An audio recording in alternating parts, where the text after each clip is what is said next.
mafanikio yetu, changamoto zetu na jinsi ambavyo tuna nia ya kusonga mbele. Naichukulia kila siku ambayo tuna celebrate ugonjwa fulani, kiungo fulani, kama nafasi yetu sisi watumishi wa afya kufikisha ujumbe kwa jamii. Ni celebration ya mafanikio makubwa ya serikali yetu inapopiga hatua zaidi katika kuboresha huduma na kuhakikisha Watanzania wanapata huduma mahali walipo. Kwa nianze kwa kusema, ndugu wananchi na wakurugenzi wenzangu mlioweza kufika hapa, wawakilishi wa chama cha magonjwa ya figo, wawakilishi wa Nephrology Society of Tanzania, wafanyakazi wa kitengo cha figo na timu ya upandikizaji figo ya Hospitali ya Taifa Muhimbili, waandishi wa habari na wadhamini wetu wote ambao mmetusapoti kuwepo hapa leo. Kazi na utu. Awali ya yote, napenda kuchukua nafasi hii kumshukuru sana Mwenyezi Mungu aliyetupa nafasi ya kukutana hapa na kuadhimisha siku ya figo duniani, yani World Kidney Day. Kama alivyosema Dr. Mgume, inaadhimishwa kila mwaka Alhamisi ya pili ya mwezi Machi, na lengo kubwa ni kuongeza uelewa kwa wananchi kuhusiana na magonjwa ya figo. Sisi hapa Tanzania na especially Hospitali ya Taifa Muhimbili tunaungana na shirika la wataalamu wa figo duniani katika kuadhimisha siku hii, ambapo mwaka huu tuna kauli mbiu inayosema afya ya figo kwa wote, kutunza watu, kulinda dunia. Tumeisikia vizuri jamani? Afya ya figo kwa wote, kutunza watu, kulinda dunia. Kazi na utu. Kwa sisi tuko pale katikati, kutunza watu, kazi na utu. Kama alivyotangulia kusema mkuu wa kitengo cha figo, akaelezea mabadiliko ya tabia nchi, na sasa tunakuwa na kauli mbiu kubwa ya kuangalia mabadiliko yote ya tabia nchi, jinsi ambavyo yanaweza kuathiri magonjwa mbalimbali ikiwemo figo. Kwa hiyo katika moja ya ripoti zetu ambazo tunakuwa tukizitoa kila mwaka, tuna kitu ambacho kinaitwa Environmental, Social and Governance. Imekuja kwa kasi sana, ni kiasi gani mazingira yanavyozunguka na kuja kuchangia uwepo wa magonjwa. Mwanzoni ni kitu ambacho tulikuwa hatukiripoti wala kukiangalia. Kwa sasa tunakiangalia kwa karibu sana. Tunazalisha taka kiasi gani? Tuna hewa chafu humu ndani kiasi gani? Na ndio maana baada ya uchunguzi huu wa muda mrefu ikaonekana sisi huku tuko congested sana. Tuna majengo mengi. Hatuna maeneo ambayo yako green kwa wingi. Ndio maana sasa serikali yetu inakuja na mpango wa kuijenga Hospitali ya Taifa Muhimbili upya, ili kutoa nafasi chache ya majengo na nafasi kubwa ya mazingira katika kukuza environmental. Socially, sisi ndio tuko hapa sasa kuzuia, kuhakikisha tunatoa elimu, kuhakikisha tunajumuisha wananchi, na governance ni uongozi ambao tunao kuhakikisha kwamba kila sekta inahusika katika kukinga magonjwa, katika kupima kiwango cha hewa chafu. Na hata akiangalia kwamba tunaona tu sisi hapa tuna dialysis, na dialysis yetu ndio kubwa kuliko zote hapa Tanzania.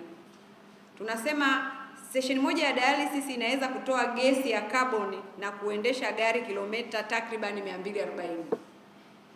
Kwa hiyo mnaona jinsi gani tunavyozalisha hewa chafu. Sasa hapa kwenye kitengo chetu kipo kule chini, kinazalishwa kule afu imejifungia kule. Kwa hiyo tuna umuhimu wa kupanda mazingira na kuhakikisha hewa inakuwa na mzunguko ili kupunguza hichi kiwango cha carbon ambacho kinazalishwa. Kwa hiyo tunaendelea kuhamasisha jamii, hatusherehekei siku hii kwa ajili labda ya kufurahi kwa wale ambao tumewauguza au tumewaponya. Tuna celebrate kidogo, lakini tunataka watu wasiumwe. Kwa hiyo tunapeleka ujumbe kwa jamii, tunatoa ushauri na ushawishi kuzingatia mtindo bora wa maisha ili kupunguza ongezeko la magonjwa yasiyo ya kuambukiza ambayo kwa kiasi kikubwa husababisha ugonjwa wa figo. Ni dhahiri kuwa uchunguzi wa afya ukifanyika mapema, kugundua dalili za awali na viashiria vya magonjwa sugu ya figo, tunaweza kuzuia na kutibu mapema kabla madhara makubwa sugu hayajajitokeza. Katika maadhimisho ya mwaka huu, Hospitali ya Taifa Muhimbili imetoa elimu ya magonjwa ya figo, magonjwa yasiyo ya kuambukiza, namna bora ya kujikinga, pamoja na upimaji wa afya ya wanaseminari wa seminari kuu ya St. Charles Luanga, Dar es Salaam, na kwa wananchi wa Dar es Salaam katika satellite kliniki yetu iliyokuwepo viwanja vya Sabasaba jijini Dar es Salaam siku ya tarehe 5 na siku ya tarehe 11, na leo pia tunaendelea kutoa elimu ya afya kwa jamii kuhusiana na kuzuia magonjwa ya figo. Katika wananchi wachache tuliopata nafasi ya kuwaona, walioonekana wana viashiria vya matatizo ya figo walipewa utaratibu wa namna ya kuonana na daktari bingwa husika, ikiwepo mwendelezo wa huduma hizo. Lakini wale ambao walionekana wana changamoto kubwa pia tuliwapa rufaa wakaenda maeneo ambako wanastahili kutibiwa karibu nao au Hospitali ya Taifa Muhimbili.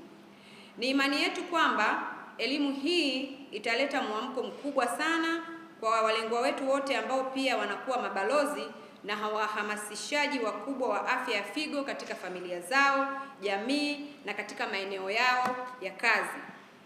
Afya ya figo kwa watu wote, kutunza watu, kulinda dunia. Hii ndiyo kauli mbiu ya siku ya leo mwaka 2026. Kwa magonjwa ambayo yanaweza kusababisha ugonjwa wa figo. Kwa mfano, joto likipanda, malaria kali hutokea. Malaria moja kwa moja huathiri figo na inaweza ikapelekea magonjwa ya figo ya ghafla au hata ugonjwa wa figo wa kudumu. Hivyo, kauli mbiu hii inatukumbusha nafasi pia ya kulinda mazingira yetu. Kwa hiyo mafuriko yanaweza kuleta magonjwa ya kuharisha, maji yakapungua mwilini, kuharibu uwepo wa huduma za afya, umeme kukatika. Vyote hivyo vinaweza vikapelekea wagonjwa wa figo kupata changamoto au watu wale husika kupata magonjwa ya figo. Ndio maana utaona hapo kulinda dunia. Matibabu maalum pia ya figo kama dialysis hutumia rasilimali nyingi zinazohitajika kwa kiasi kikubwa. Maji, ambapo kwenye dialysis mzunguko mmoja unatumia maji safi na salama lita 120. Hizo ni ndoo 6 za maji mtu anapokaa yale masaa 4 pale kwenye dialysis. Na wanasema zinatoa gesi chafuzi za mazingira, jevu za carbon, ambazo zina uhusiano wa takribani mtu kuendesha gari kilomita 240. Hivyo hata hizi huduma za matibabu ya magonjwa ya figo nazo zinaweza zikaleta changamoto katika mazingira na hivyo kurudisha changamoto ya magonjwa ya figo. Hivyo ni muhimu watu wapate elimu ya magonjwa ya figo, wayajue na wajue kwamba yanaweza kuzuilika. Katika mkutano wa 78 wa Baraza la Afya la Dunia na Shirika la Afya Ulimwenguni WHO uliofanyika mwaka 2025, ilipitisha azimio lake la kwanza kabisa lililojikita kwenye ugonjwa wa figo. Uamuzi huu umeiweka afya ya figo kama kipaumbele cha afya ya umma duniani, ukitambua siku ya figo duniani kama siku rasmi ya kuadhimisha na kuhimiza kuhusu kuzuia magonjwa ya figo, uhamasishaji wa upimaji wa afya ya figo, upatikanaji wa matibabu. Kama tunavyoona wataalamu wapo, wagonjwa wanapata nafasi ya kuja katika Hospitali ya Taifa Muhimbili kupata matibabu hayo, kupunguza athari zinazotokana na mabadiliko ya hali ya hewa, kulinda nchi yetu, kulinda mazingira yetu. Mwisho kabisa, Hospitali ya Taifa Muhimbili pamoja na wadau wengine duniani naunga mkono uamuzi huu wa Shirika la Afya na kutoa kipaumbele katika kuzuia, kufanya utambuzi wa mapema na kutoa matibabu kwa wakati kwa wagonjwa wanaopatikana na ugonjwa wa figo, pamoja na kuongeza upatikanaji wa huduma za upandikizaji figo kwa ufanisi na usawa. Kama mnavyoona, kwa jitihada hizi zinazoendelea na kupewa kipaumbele cha magonjwa haya, mpaka leo tuko na mkurugenzi mtendaji yupo na sisi na anahakikisha kwamba huduma hizi zinaendelea. Kwa kusema hayo, nawashukuruni sana na karibuni sana kwenye siku ya figo duniani hapa katika Hospitali ya Taifa Muhimbili. Asante. Kwa majina yangu naitwa Teddy Joseph James. Mimi nilipandikizwa figo hapa Muhimbili, Tanzania, hapa Muhimbili 2018. Na leo ni siku ya figo duniani. Kwangu mimi inanikumbusha kwa habari ya kutoa elimu kwa wengine, wasifike huku nilikofika mimi, kwa sababu kwa kweli ni changamoto. Natamani watu waelewe, yani wajue vizuri elimu ya figo ili wajiepushe wasipatwe na madhara haya. Mimi namshukuru Mungu nilipandikizwa na naendelea vizuri. Naishukuru Jamhuri ya Muungano wa Tanzania, nchi yangu, madaktari wote kwa juhudi zao. Nawashukuru sana.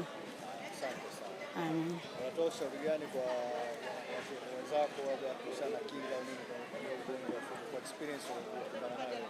Ushauri unatoa ushauri gani? Kwa uzoefu nilioupata, inabidi watu wawe makini na afya zao, wajitahidi mara kwa mara kucheki afya, alafu juhudi binafsi hata bila kwenda kucheki afya. Tuwe tuna tabia ya kunywa maji. Watanzania wengi naona tuna tabia ya kunywa maji tunapokuwa na kiu. Hapana.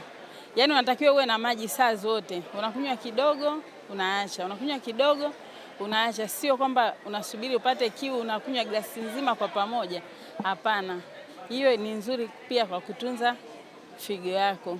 Halafu tuwe tunapima pressure mara kwa mara pamoja na wale wenye sukari. Tujitahidi kula vizuri, chumvi kidogo, mafuta kidogo, ni hayo tu. Sawa. Swali kidogo. Tangu ufanyie upasuaji wa kuweka figo. Ndio. Ni zaidi ya miaka 8 imepita. Huu ni mwaka wa 8. Sawa. Kuna changamoto gani ambazo labda baada ya kupandikizwa figo inawezekana ulikutana na changamoto katika hiyo miaka 8, au tangu upandikizwe figo mazingira yako ya kiafya yako salama kabisa? Kwa kweli tangu nimepandikizwa figo nilipata changamoto kipindi kile cha ule mwaka wa kwanza, lakini kadri miaka ilivyoendelea niko vizuri kabisa. Namshukuru Mungu, naendelea vizuri, sina changamoto yoyote inayonisumbua.